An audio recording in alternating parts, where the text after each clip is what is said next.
চাচা, বাড়িঘর এত সাজানো কেন? আর হেনা কোথায়? হেনা তো পুকুরে।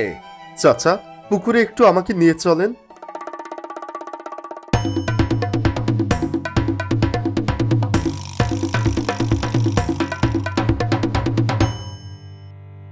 কই চাচা, পুকুরে তো হেনাকে দেখতে পারতেছি না। ওই যে পানিতে ভেসে আছে হেনা, তুলে এনে ছাগলকে নিয়ে খাওয়াও, ছাগল সুস্থ থাকবে।